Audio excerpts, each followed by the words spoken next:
This is Giving Purpose Podcast, highlighting Bay Area nonprofits and the work they do to better our communities. Hello and welcome to Giving Purpose Podcast, where we highlight San Francisco Bay Area nonprofits and the work they do to better our communities. This is your host, Ana Pimentel-Calero, along with co-host Joe Neto, and we are very excited to have you listening in and would like to introduce you to our guest. But first, how's your day going, Joe? It has been a solidly difficult day today. Challenges of the day, Monday, I guess, is what, I don't want to be too specific on the days, but, Mondays are a little bit harder than some of the other days of the week. It was a rough day, but it was a good weekend. So I'm hoping that the rest of the week just falls into place, I'm sure it will. It's just those Mondays. Yeah, that's right. So let's introduce our guest. Lakeshia Phillips-Marshall is the executive director and founder of Justin Parker Warrior House, along with her husband and co-founder, Leon Marshall Jr. Know firsthand the impact of a life-threatening diagnosis or the death of a child has on the family and throughout the community. Having coped with the loss of their son, Justin Parker, Lakeshia and Leon have shared their experiences to demonstrate that even though people can experience immense grief, there is still life to live on the other side of tragedy, leading to embrace a normal new life while managing through a lifelong healing process. So first, how are you, Lakeshia, today? I'm doing well. I mean, I kind of have the same sentiment as Joe. It's Monday, but I'm glad we're at the end of the day and looking forward to the rest of the week. That was a lot to unpack in that introduction, and that's probably just the tip of the iceberg. Would you like to just tell us who you are and what do you do?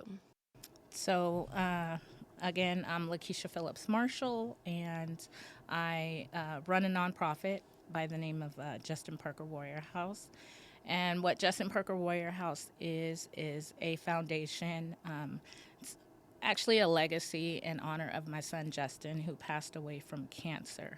And what we do is, in remembering the things that my family went through while Justin was battling cancer, we give back to families who are caring for children with terminal illnesses or cancer in the form of like gift cards or gas cards. We adopt families during the holidays and just pretty much be there for them like people were there for us when we were going through. Yeah, I can only imagine that's something that not everyone thinks about is, everyone's focus is on the child who has the illness, but there's probably so much more to unpack behind the scenes that we don't even know about. Why do you continue doing the work that you do? Because, you could have just stopped right after, dealing with everything that happened with your son. Why do you continue? Like, what makes you want to keep going? Well, we continue this work because when we were going through it, there were different struggles and things that we were going through. And we felt that there needed to be an organization that helped families to go through those things. I just remember the things like who's going to cook dinner, or if you have another child at home, who's going to, care for that child. Like you said, a lot of times the focus is on the child who is sick, but childhood cancer doesn't only affect the child, it affects the whole family and the community and friends of those who are connected to that family. Right. Yeah, I've had not a childhood experience, but in my childhood, I've experienced cancer with my grandmother, and I understand. I mean, even growing throughout the years, I just recently had, not even a family member, but somebody who was close like a family member, and it just trickles down into everybody around. It's a community-based, I don't want to say issue, but community-based response, Yes. In effect. So yeah. Anyway, I just wanted to throw that in there.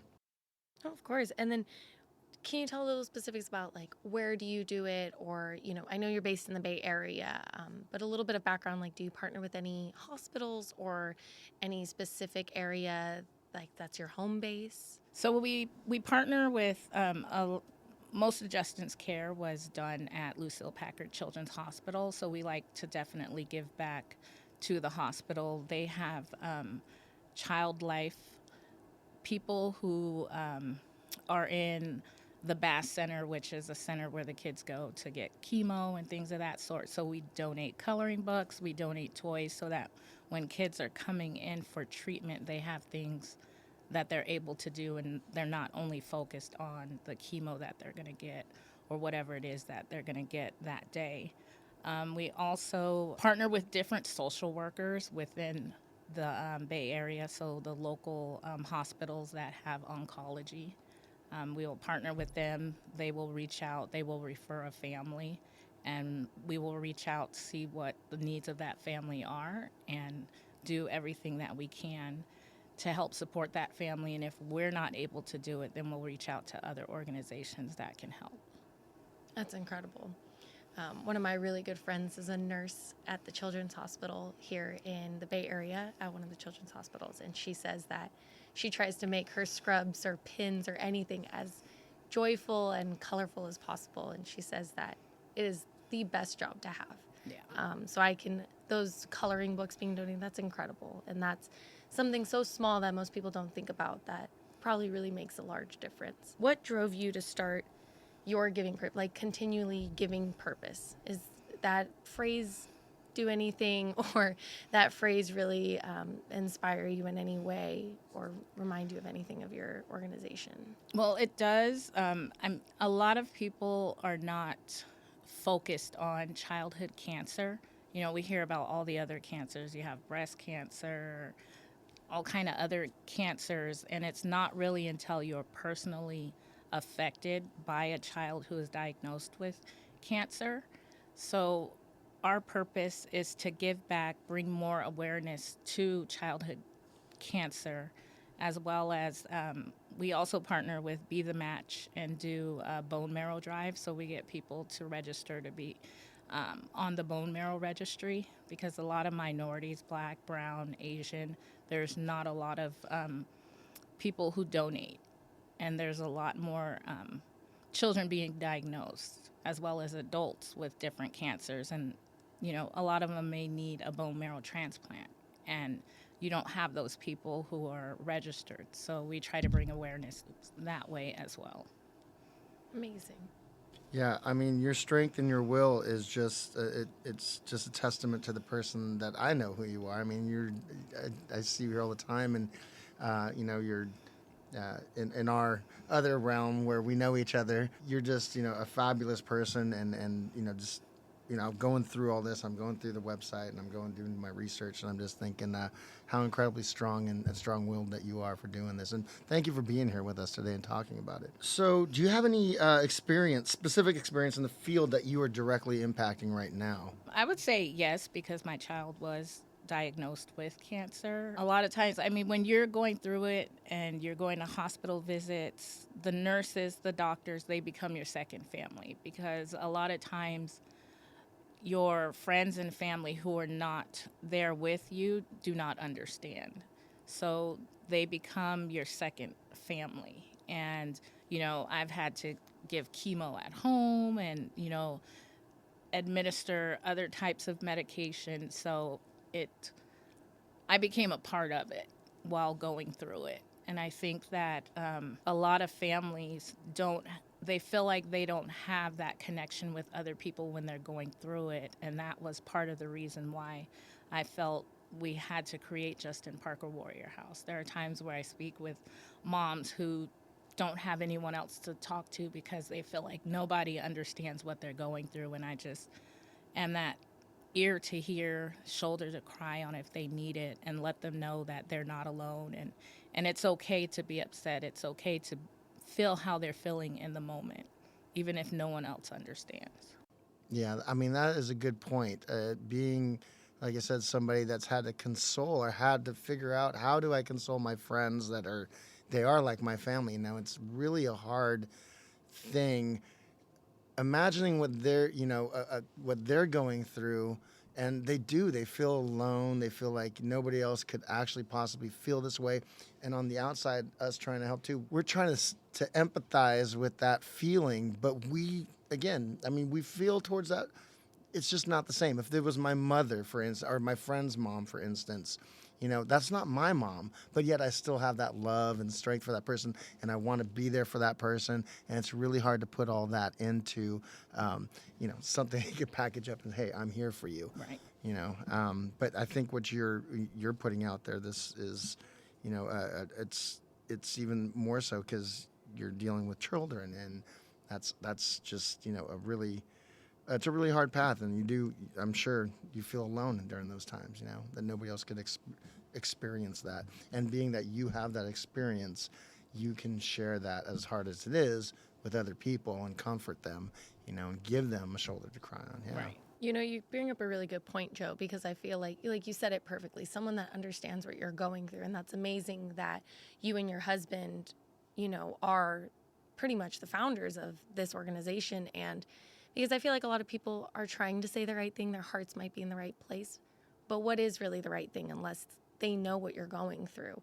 And having somebody to be able to talk to and console and say, hey, I understand completely what you're going through. That's incredible. And even if there's not any monetary funds that are coming after that, which is incredible that your organization does and helping out in any way possible, but even just that consoling and that comfort of somebody who knows what they're going through, that's probably a healing in its own. I think it's important also when a lot of people sometimes will ask, well, they don't say anything because they don't know what to say. And I know when we were going through it, even if we don't respond, just calling and leaving a voicemail or sending a text, we see it and we appreciate it, and we may not be in the mindset in the moment to return the call or text, but just knowing that people are out there thinking of us, sending positive, whatever our way, I think that's important, because a lot of times I hear from families that they lose, or they feel like they lose a lot of friends and family because they don't understand what they're going through, and those people don't know what to say, so they kind of fall off. But it's important to just be there, even if they're not responding to you.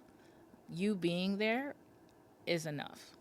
Yeah, I mean, like I said, I've been in that realm just recently and lost a really close person to me back in November, and it really was one of those things where it was good morning was good enough, just to get a response that says, hey, good morning, and a good morning back. We didn't have to conversate because I knew she didn't have the strength to do all that, but there's something in that, just reaching out and saying, hey, good morning, Right. glad to be able to wish you that today, And this podcast is bringing great awareness too. I feel like, we're of course highlighting your nonprofit, but people that come in and listen to this and say, hey, I don't know how to comfort my family member that's going through this. It's great just to hear how they can in different ways, how they can do it on their side, and then how your guys' nonprofit can also help them on the other side as well. I wanted to ask a little bit, like, what does a typical day at Justin Parker Warrior House look? But it's more, what does a typical routine when you do have a family reach out to you? What's your first step in recognizing a family or bringing a family in? So we get the referral, and I'll reach out to the family, introduce Justin Parker Warrior House to them, see if they are familiar with Justin Parker Warrior House. If they're not, then I give them my background. A lot of times they have a child who's going through chemo, so I let them know that I've been there, I've been where they are, and I'm just reaching out to them to see what it is that they need. A lot of times they just want to give for the child, especially like when we adopt families for Christmas. The parents are more focused on the child, and I let them know, okay, this is the list for the child, but what about you? What is it that you need? Do you need a spa day? Like, what does your significant other need? Because we want to make sure to encompass the whole family, because we understand that they're all going through it.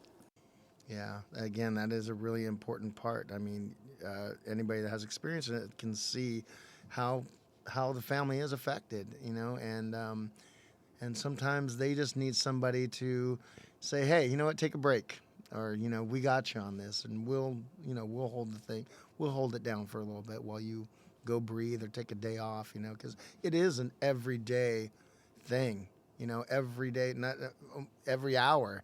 There's something happening. How many families does the Justin Parker Warrior House serve per year on average? On average, it could be, I would say, like from January to September, it's usually like 10 to 15. And then we ramp up more during the holiday because the referrals start coming in so that we can adopt families. So I would say maybe like 30 to 40.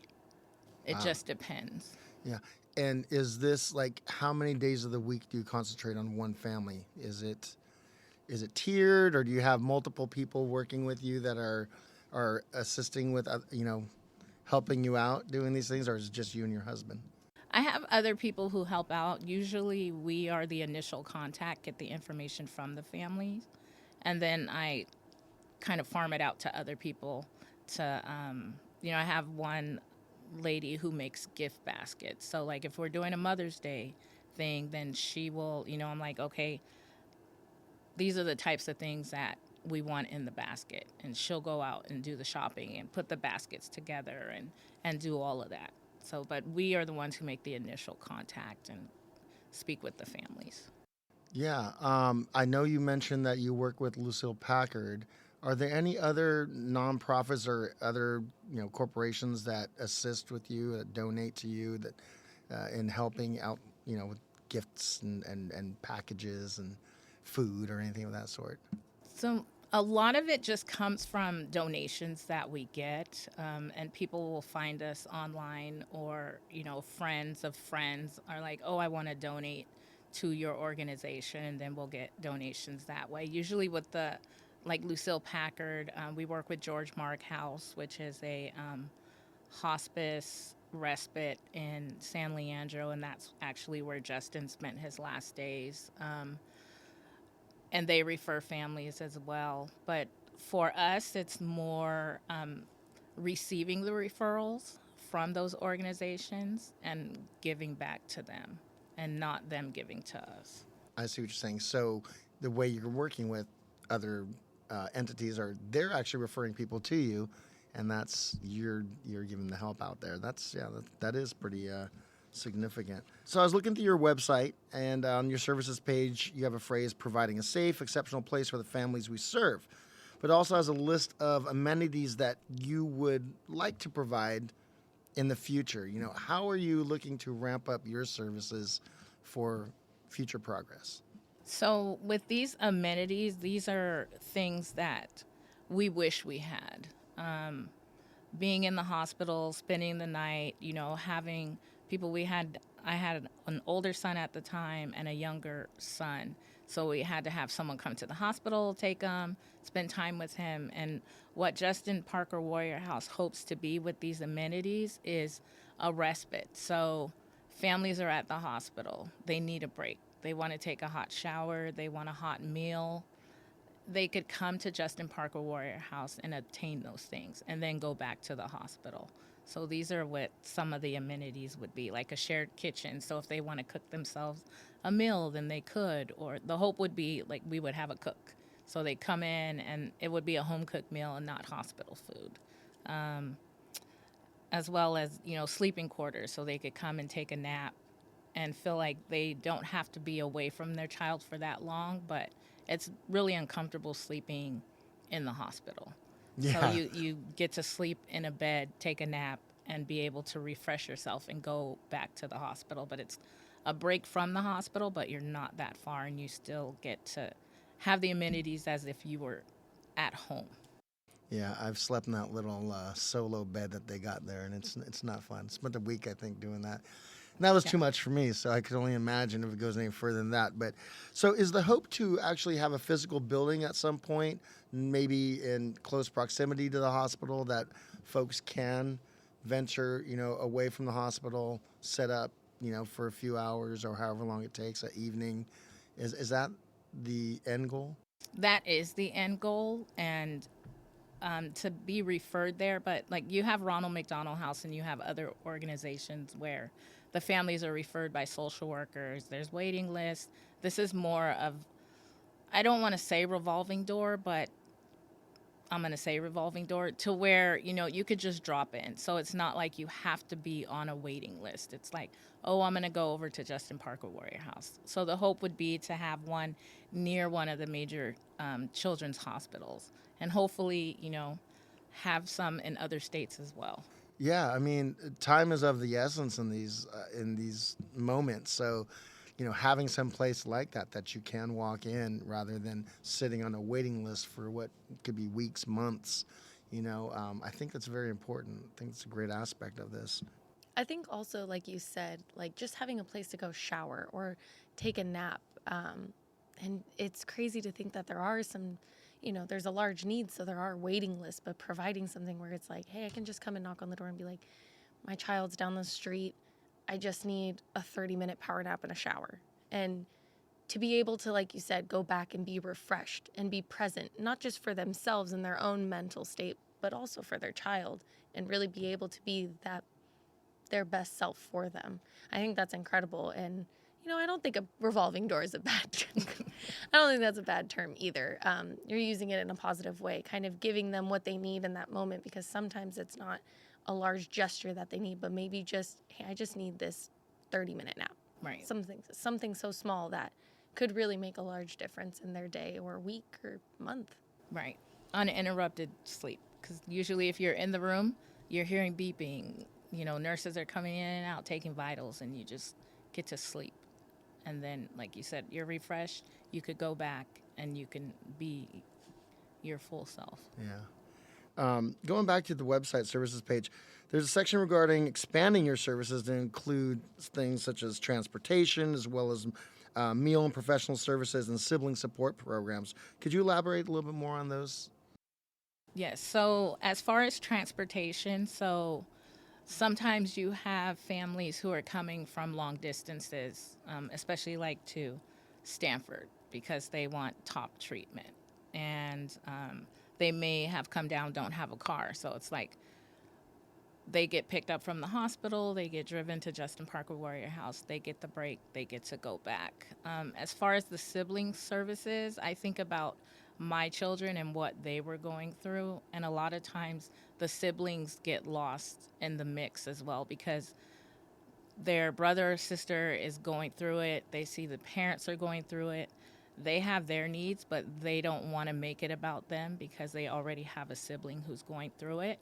So the sibling support would be, it could be a group. It would be with other siblings who could sit down and talk about what they're going through, and they can encourage and support each other and feel like they have a safe place to just be able to voice their frustrations amongst each other without bringing them to their parents thinking that it's going to be a problem.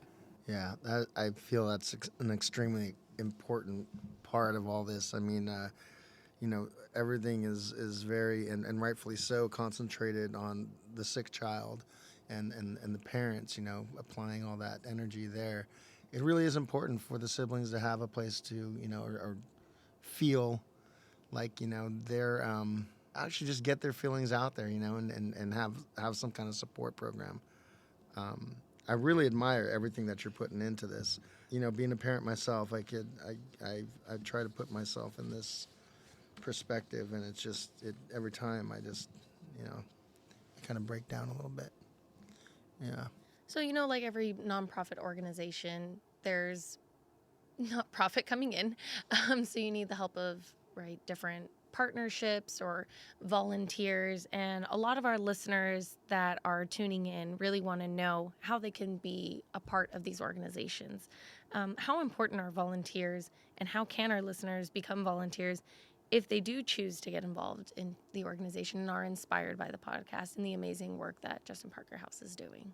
I think at this point, like as far as volunteers, we've done like hygiene drives to where, they're in the hospital, so we've done like toothbrushes and soap and lotion and socks and things of that sort. So like organizing different drives that can bring different donations in so that they could be passed out to the families. Even making things, we've had people make blankets, pillowcases, putting together little packets. So like once the donations come in, being able to just put the care packages together so that they could be delivered. The same with like coloring books and things of that sort. So those are the types of volunteers that I would love to have, because me just being me, it can be overwhelming and it could be a lot. And I love to do the work because, you know, I love the families that we're helping, because I was once where they were, and I want to make sure that they feel supported. So things of that sort would be great. Amazing. Now, just to touch on that real fast, I know you put on the annual holiday toy drive that benefits Lucille Packard Children's Hospital. I'm not sure if we talked about this already, but can you tell us a little bit more about that event and the importance of funding the work done at Lucille Packard Children's Hospital? So usually it runs like twofolds, because when COVID hit, it was more monetary or cash donation. So we had two running alongside. So that's when we started adopting the families. So we have people who donate monies that gets donated to Lucille Packard, and then that's where the social workers and everyone came in and referred families to us. So we're also supporting families out there who are trying to, you know, get gifts for their kids. Yeah. Do you put this on every year for how long? How long have you been doing this? Is something I should have probably asked from the beginning, but how long have you been? Has Justin Parker Warrior House been going? This will be our 4th year. So we started during COVID, but the toy drive started before we actually became an official nonprofit. So this would have been, so we didn't have one last year just because we didn't get the amount of donations that we would have liked. But this year would have been the 6th. So we've had 5, but we didn't do it this year. Are there any other kind of drives or events that you pull people together for? We do a bowl-a-thon, and that's where we bring in Be the Match. So usually Justin's old school friends will show up and show support. And we try to invite other people from the community to get them to swab their cheek and become bone marrow donors. Incredible. And then can you just tell our listeners like a little bit of details or process of becoming a bone marrow donor? Really, it's pretty simple. There's even if you don't come to the drive, there's an envelope packet. You scan the QR, you put in your information, you swab your cheek, you put it back in the envelope, and you mail it back. It's that simple. Incredible. Yeah, and I think most listeners just don't know the process of becoming a donor, or, you know, they think of this huge thing, like they see Grey's Anatomy, and they think it's this large process, when in reality it's something so small that someone could do and really make a large difference in a child's life and in a family's life as well. So we were just discussing, the events that you put on in the community. What communities do you target a certain community? Are you doing it? Is it open to anybody that, any community? It's pretty open to any community. One year we had a family out here from out of state. Their son was having heart transplant, and they needed to get back. So I reached out to another organization and was able to get them all airfare to fly back home. So it doesn't, I say in California, it doesn't necessarily have to be like the Greater Bay Area. We've gotten referrals from Contra Costa County, from other counties out of the way. So it just depends. If we're not able to help, then we definitely reach out to other organizations and say, hey, we have this family. We're not able to help them with this. Are you able to help them with that? And then we will get them linked up. Can you describe a time where you saw a significant impact to an individual or group as a direct result of Justin Parker House, like a success story? You can leave names out of it, put names into it, up to you. I would say last year, Christmas, when we were adopting families, there were a couple of the families, one little girl who, was so excited to be able to get gifts, but then she got sick and wound up being in the hospital. But how happy her siblings were and her mom was to just be able to not worry about having to go shopping for Christmas gifts and be able to give their children the gifts that they had on their wish list, especially with mom being in the hospital with that child. And then, them sending us the pictures so that we could see the smiles on their face when they got the gifts. That is what. Yeah, I mean that's a huge relief. I mean everything else becomes secondary, and to have have that task carried out for you, I'm sure is something that those families are very thankful for. When did you first think of starting a nonprofit? I mean, obviously that's a obvious point is when you lost your son, but how long after that did you feel, or were you already in that mode as you were dealing with your son? It actually took me 3 years. I had the dream, but I didn't do anything with it. And then I started the toy drive first and the bowl-a-thon. And then I was like, you know what? I'm just going to make it a nonprofit and, continue his legacy and help other families out there. And that's what we did. How big do you think, how important do you think partnerships and working with any other community nonprofits? Do you work with any community nonprofits currently, I guess I should ask? Not currently, no. Okay. Are there any other organizations that you work with that you think have really helped or you hope to, or do you think that that's even somewhere you're going with your nonprofit? Definitely that is somewhere where I'm going. I think it's important that nonprofits come together, community organizations come together, because what one can't do for someone, the other one can.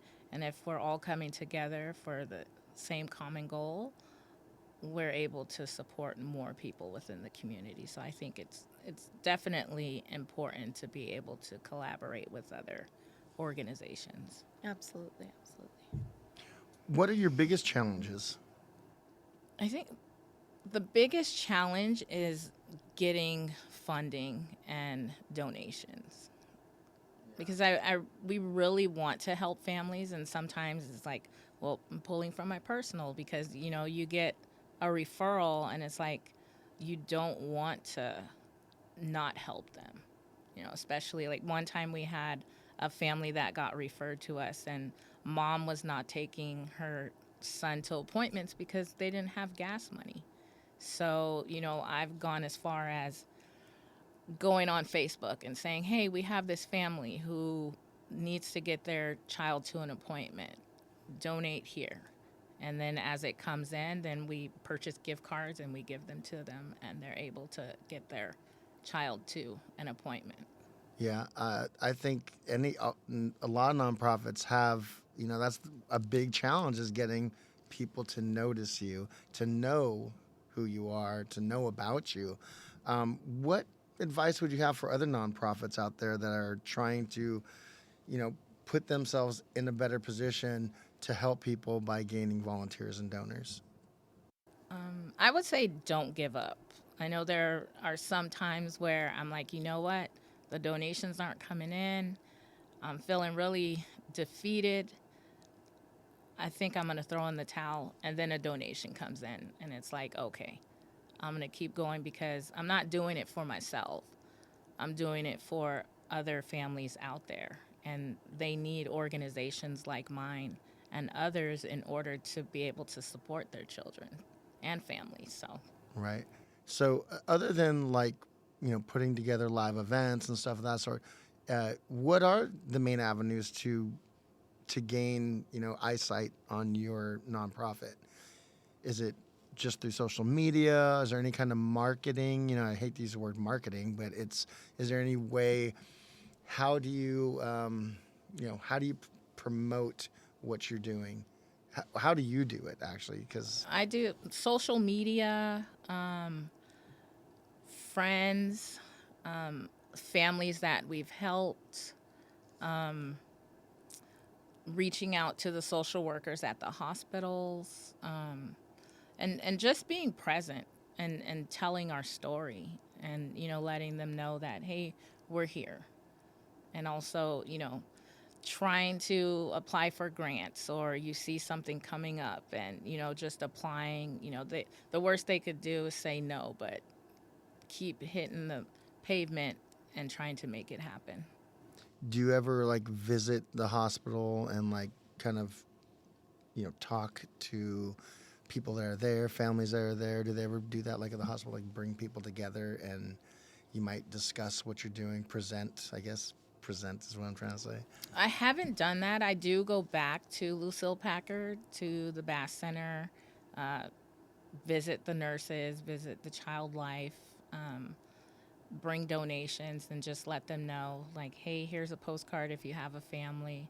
I definitely, love to. I did, I was a runner-up for Remarkable Woman of the Year. So yes. I got featured on Channel 4, so getting the word out that way, and I guess I'm a really humble person, so I don't really like boosting myself up and talking about myself. It's more about, so I think that can be like a good thing and a bad thing as well, because I don't want people to think that I think I'm better than everyone else. Right. Yeah. There's a humble part in it, and it's really, you have a focus on what you're doing.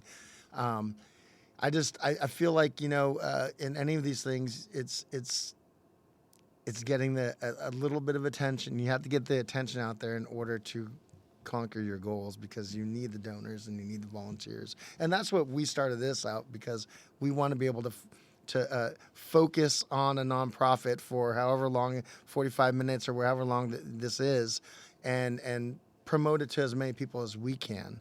I feel that that's something that helps out, because a lot of nonprofits, they're focused on a goal. They're not focused on marketing or putting their name out there or doing, they're focused on a purpose, And especially nonprofits that start out, like you said, like your own experience. You're so humble and you want things to happen organically, and they do, but then there's also that hard part about, needing sponsors and volunteers and donations and all of that. So our hope for this podcast is really to highlight you, and, on our website, your website will be linked as well. So listeners listening in, please feel free to go to Justin Parker Warrior House's website. It's linked as well. So that's kind of what we want to make sure, that if people, are inspired and want to reach out and want to volunteer or donate, they have the avenues and they have the information that they need to do so. Appreciate that. Thank you. I know we just mentioned the website. Is there any other way that folks can get involved or get a hold of Justin Parker Warrior House? How is that done? Is that strictly through the website?